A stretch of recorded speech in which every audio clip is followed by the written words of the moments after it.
All right, for Photoshop Lesson 2, you need to come in here, click on the Start file and the clock file to download them.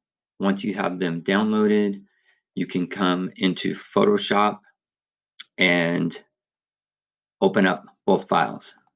You're going to start with the clock file. You're going to go to Select All. It's going to select everything.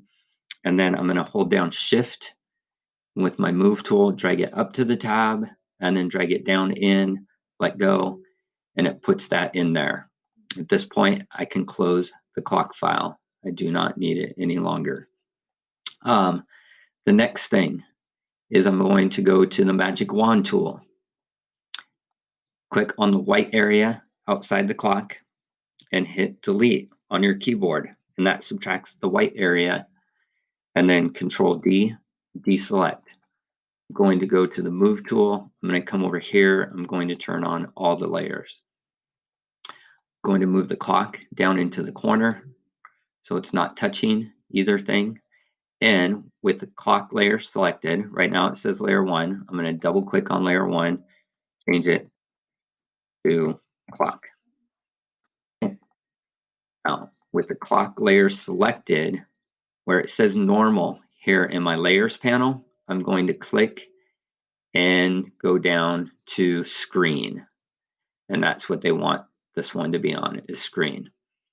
And now I'm going to click and drag the clock layer to the top. I'm going to hold down Control and click on the bearing layer, and then right click on the bearing layer and choose Link Layers. That puts this little link here. Now the two layers are linked together. I'm going to Control T, and that gives me the transform tool. I need to rotate these until the bearing is over the clock, and then slide it over and position it something like that. So they're both on the right hand side with the bearing over the top of the clock. Click the checkbox up top to apply the transformation. At this point, I'm going to go down to my background layer, and I'm going to go to Layer, New Layer, and it's going to give me a new blank layer. I'm going to call it Gradient. And then the Gradient tool is right here. So I'm going to click on the Gradient tool. Up here, under Basics, I need to click the middle one, which is Foreground to Transparent. And then I can come to my colors, and I can you can pick any color you want. And then I'm going to click on this side, drag across, and let go. And that fills in with color. Now, if the color is too dark, change the opacity on that layer somewhere like in the 70s or 80%, and that will keep the color, but it will lighten it to where you can see the keys. At this point, the last thing we need to do is add the text. I'm going to go back up to the clock layer. I then am going to choose my text tool. I am going to pick a different color blue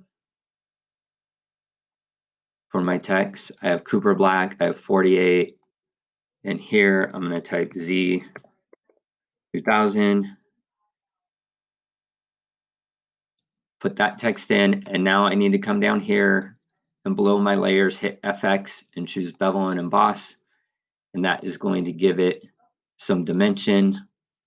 I can choose inner bevel. I can change these around if I want, play with them. Just make sure that it looks like you did something with your font.